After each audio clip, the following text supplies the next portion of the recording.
कहानी की शुरुआत में हम एक छोटे से बेन को देखते हैं जिसके दादा उसे एक छुपे हुए खजाने की कहानी सुना रहे थे। इस खजाने के बारे में बहुत कम लोगों को पता था। अब सालों बाद जब बेन बड़ा हो चुका था तो उसने कुछ और लोगों के साथ मिलकर उस खजाने को ढूंढने का फैसला किया। बेन को अपने दादा की कहानी से थोड़ा अंदाजा था कि ये कहाँ हो सकता है। उसके दादा ने उसे एक नोट दिया था जिस पर एक नाम लिखा था। उसने हिसाब लगाया कि ये नाम एक पुराने जहाज का है। उसके एक दोस्त रायली ने उस जहाज की लोकेशन का पता लगाने में उसकी मदद की। जब वो लोग इस जहाज को ढूंढने निकले तो बेन ने हिसाब लगाया कि वो जहाज जरूर बर्फ की इस चादर के नीचे छुपा होगा। उन्होंने काफी देर तक खुदाई की और आखिरकार जहाज मिल ही गया। बेन ने सबको ये खबर दी और फिर इयन का धन्यवाद किया जो उनका साथी था और इस पूरी खोज में सारा पैसा उसी ने लगाया था। हालांकि लोग बेन और उसके परिवार को हमेशा से पागल कहते थे क्योंकि वो एक ऐसे खजाने को ढूंढ रहे थे जिसके होने का किसी को अंदाजा ही नहीं था। खैर अब बेन अपनी टीम के साथ उस जहाज में घुसा। जब उन्होंने आसपास देखा तो उन्हें एक कमरा मिला जिसमें बारूद के ढेर सारे डब्बे थे। थोड़ा और अच्छे से ढूंढने पर बेन को एक डेड बॉडी मिली जो एक डब्बे को पकड़ी हुई थी। जब उसने चेक किया तो उस डब्बे में एक पैकेज था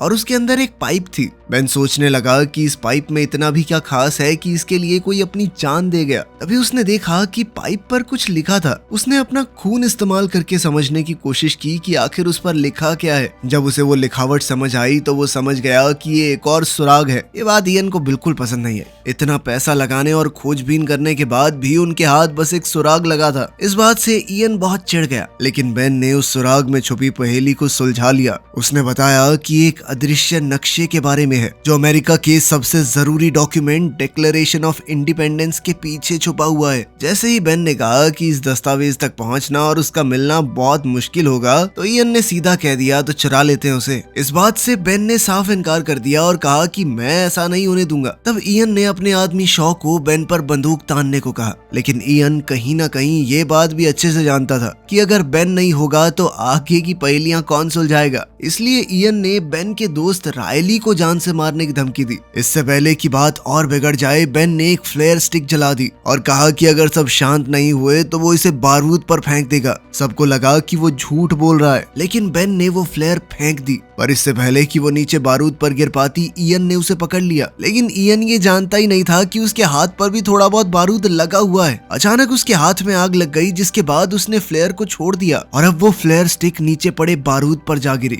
बारूद की वजह से जहाज के फटने से पहले ही इयन और शॉ वहां से भाग गए और उन्होंने बेन और रायली को अंदर ही छोड़ दिया। लेकिन ऐन मौके पर बेन को एक गुप्त दरवाजा मिला जिसकी मदद से वो और रायली बच निकले। पूरा जहाज फट गया और इयन को लगा कि बेन और रायली अब मर चुके हैं। शहर लौटने के बाद बेन और रायली FBI के हेडक्वार्टर्स गए और उन्हें एक टिप दी कि कुछ ही दिनों में एक आदमी डिक्लेरेशन ऑफ इंडिपेंडेंस को चुराने वाला है, लेकिन उनकी इस बात पर किसी ने विश्वास नहीं किया। फिर वो दोनों नेशनल आर्काइव्स म्यूजियम गए जहां वो डॉक्यूमेंट मौजूद था। उन्होंने वहां के डायरेक्टर एबिगेल से मिलने की कोशिश की, लेकिन जब उन्होंने उसे वो कहानी सुनाई और बताया कि इस डॉक्यूमेंट के पीछे एक नक्शा छुपा है तो एबिगेल ने उनकी बात पर विश्वास नहीं किया। उसे लगा कि उनकी सारी बातें झूठी हैं। जब वो एबिगेल के ऑफिस से निकल रहे थे तो दोनों ने उस दस्तावेज को देखा और उसे कुछ देर तक निहारते रहे। अभी अचानक बेन ने कहा कि हमें इसे चुराना होगा ताकि ये इयन के हाथ तो ना लग पाए। इस पर रायली ने कहा कि इसे चुराना इम्पॉसिबल है, यहाँ पर सिक्योरिटी देखी है तूने। इसके बाद उसने बेन को लाइब्रेरी में ले जाकर डिटेल में बताया कि ये डॉक्यूमेंट कितनी सिक्योर जगह पर है। लेकिन बेन ने कहा कि हमें कुछ ऐसा करना है कि वो इस डॉक्यूमेंट को वहाँ से हटाकर प्रिजर्वेशन रूम में शिफ्ट कर दें। वहाँ सिक्योरिटी काफी कम है। हालांकि रायली को इस प्लान पर कुछ खास भरोसा तो था नहीं, लेकिन फिर भी वो बेन की मदद करने के लिए मान गया। फिर दोनों ने प्लान ढंग से बनाना शुरू किया। उन्हें सबसे पहले एबिगेल के फिंगरप्रिंट्स चाहिए और फिर प्रिजर्वेशन रूम के कोड्स चुराने होंगे। इसके लिए बेन ने एबिगेल को एक गिफ्ट भेजा जिसके अंदर एक स्पेशल केमिकल लगा हुआ था। फिर जब वो कोड डालने के लिए बटन दबाएगी तो वहां उसके फिंगरप्रिंट रह जाएंगे। और शुरुआत में तो ये प्लान बिल्कुल वैसे ही काम कर रहा था जैसा बेन चाहता था, लेकिन दूसरी ओर इयन भी अपने कुछ आदमी तैयार कर रहा था ताकि एक डांस पार्टी वाले दिन म्यूजियम पर अटैक किया जा सके।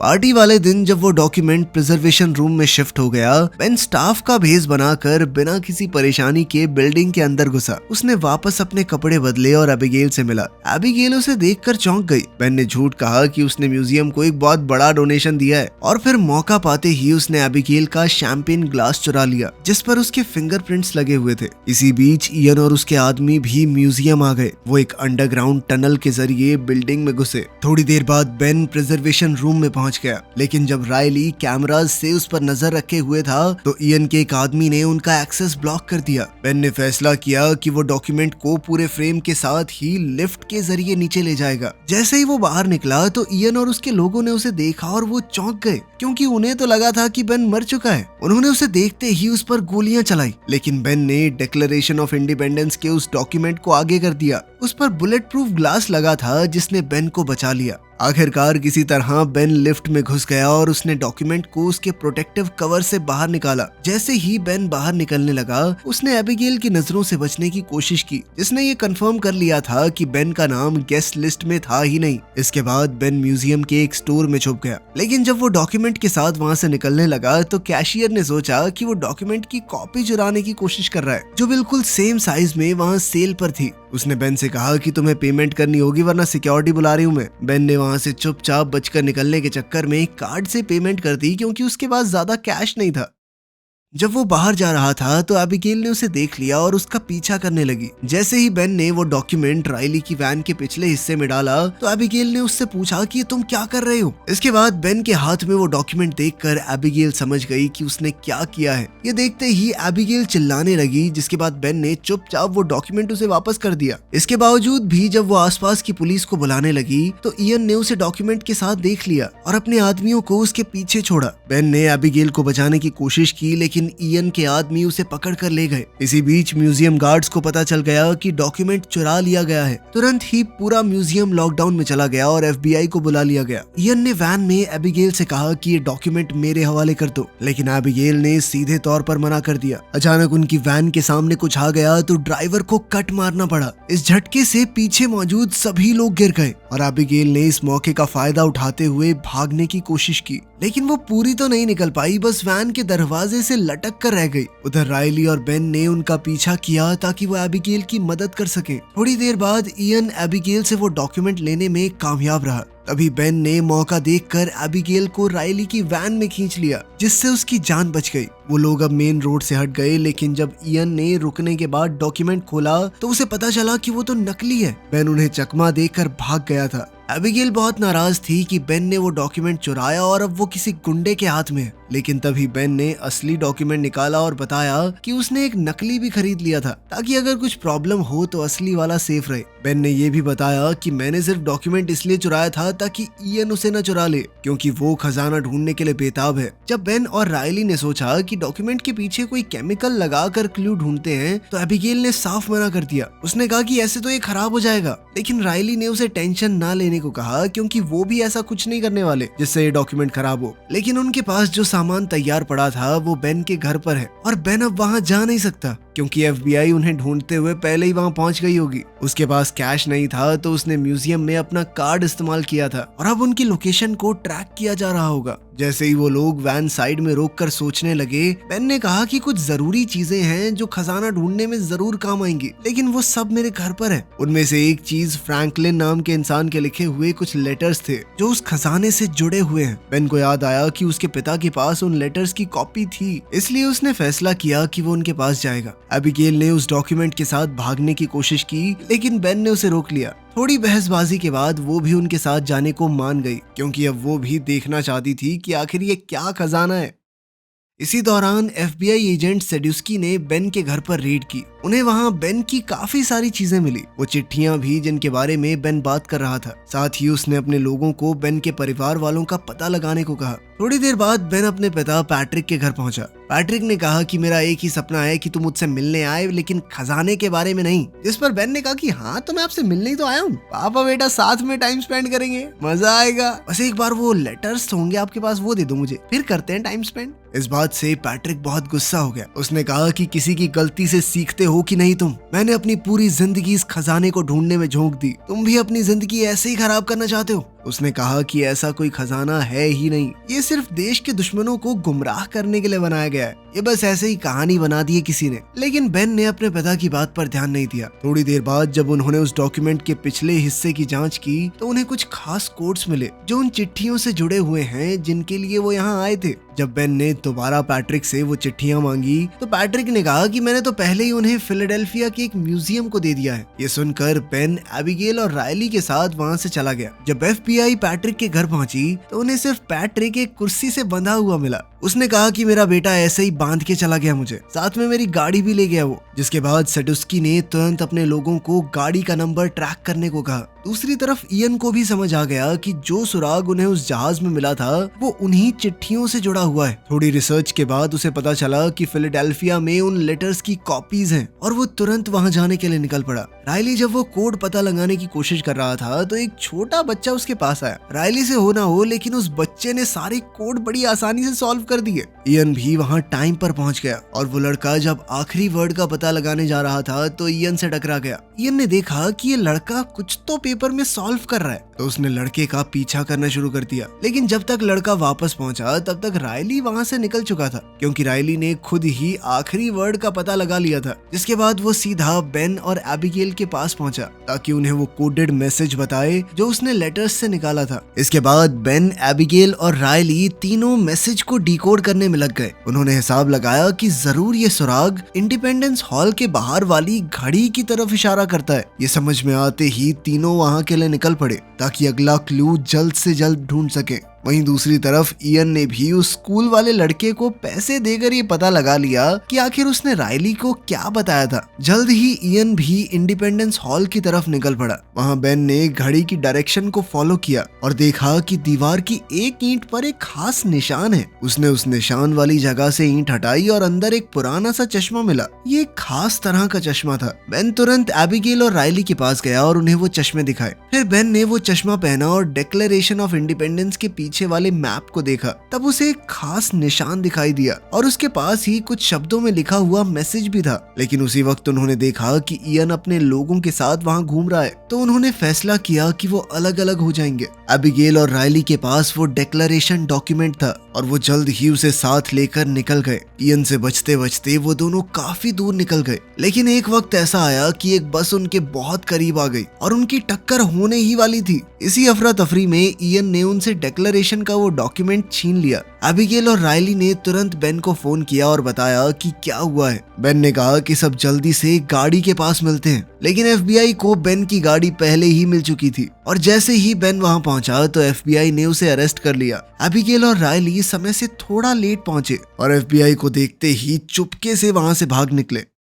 FBI की कस्टडी में बेन ने एजेंट सेडुस्की को पूरी कहानी बताई, किस तरह इयन ने वो डॉक्यूमेंट छीना, किस तरह वो एक के बाद एक पहेलियां सुलझाते रहे। जब सेडुस्की ने बेन के पास से मिले चश्मे देखे तो बेन को समझ आया कि उन्हें एक और तरीके से इस्तेमाल किया जा सकता है। तभी अचानक उसके फोन पर इयन का कॉल आया। FBI वालों ने कहा कि इससे स्पीकर पर बात कर। इयन ने बेन को धमकी दी कि चश्मे लेकर एक पब्लिक प्लेस में उससे मिलने आए और अगर उसने FBI को कुछ भी बताया तो वो उसके दोस्तों को जिंदा नहीं छोड़ेगा। अब FBI इयन जैसे अपराधी को पकड़ने का मौका छोड़ना नहीं चाहती थी। उन्होंने बेन से कहा कि प्लान के मुताबिक ही उससे मिलने जाओ और फिर हर तरफ अपने आदमी तैनात करती है। जब बेन इयन से मिलने गया तो पता चला कि ये पूरी की पूरी उनकी चाल थी। अचानक ही इयन के लोग आए और बेन को वहां से छुड़ा ले गए। रास्ते में एबिगेल ने बेन को कॉल किया और बताया कि उसने इयन के साथ डील की थी ताकि बेन को छुड़ा सके, लेकिन इसके लिए बेन को उसे खजाने तक ले जाना होगा। जब इयन और बेन दोबारा से मिले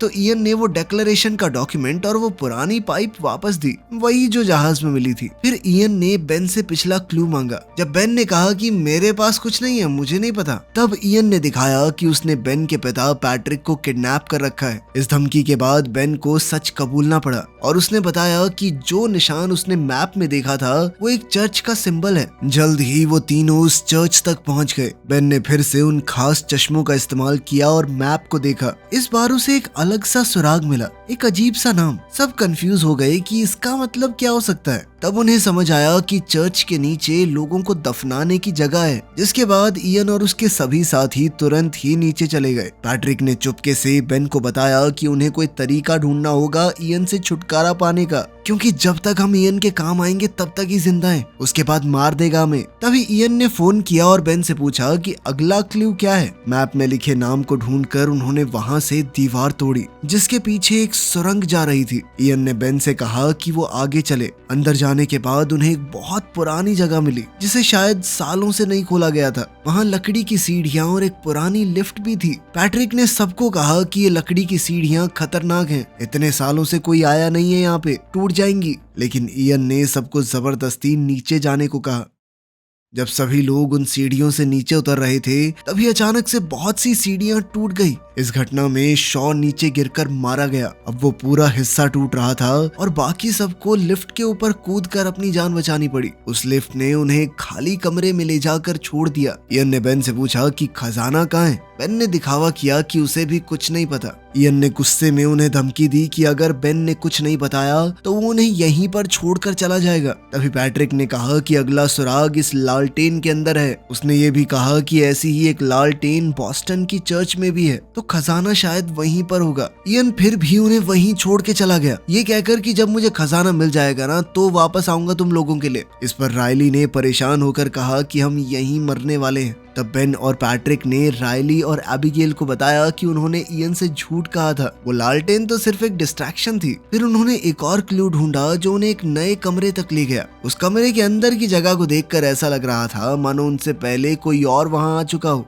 बेन थोड़ा उदास हो गया और अपने पिता पैट्रिक से कहा कि आप हमेशा सही कहते थे, शायद कोई खजाना है ही नहीं। इस पर पैट्रिक ने कहा कि नहीं, इतना हताश होने की जरूरत नहीं है, बस हमसे पहले कोई पहुंच गया यहाँ पे। लेकिन बेन अब भी हार मानने को तैयार नहीं था। वो अब भी दीवारों में सुराग ढूंढता रहा। तब उसने कुछ खास ताले देखे जिनमें से एक लॉक मिसिंग था। उसका आकार बिल्कुल उस पाइप जैसा था जो उन्हें उस जहाज में मिली थी। बेन ने पाइप निकाली और लॉक में फिट की और जैसे ही लॉक घुमा तो एक सीक्रेट रूम खुल गया और आखिरकार उसके पीछे था खजाना। पूरा कमरा खजाने से भरा हुआ था। पुरानी किताबें, gold coins, jewellery, antique items वगैरह वगैरह। जो चीज पैट्रिक और उसके पिता ने सालों तक ढूंढी थी वो यहाँ थी। सब लोग खुशी से झूम उठे। थोड़ी देर ढूंढने के बाद उन्हें बाहर जाती हुई सीढ़ियां भी मिल गई। बेन सबसे पहले बाहर निकला और वहां उसे एक आदमी मिला। बेन ने उससे फोन मांगकर सेड्यूस्की को कॉल किया। सेड्यूस्की कुछ ही देर में आ गया और बेन ने उसे खजाने के बारे में बताया और साथ ही ये भी कहा कि मुझे कुछ नहीं चाहिए, लेकिन उसने कुछ कंडीशन रखी। पहली थी कि एबिगेल के ऊपर कोई एक्शन न लिया जाए। खजाने को ढूंढने का पूरा श्रेय उसे और उसके परिवार को मिले।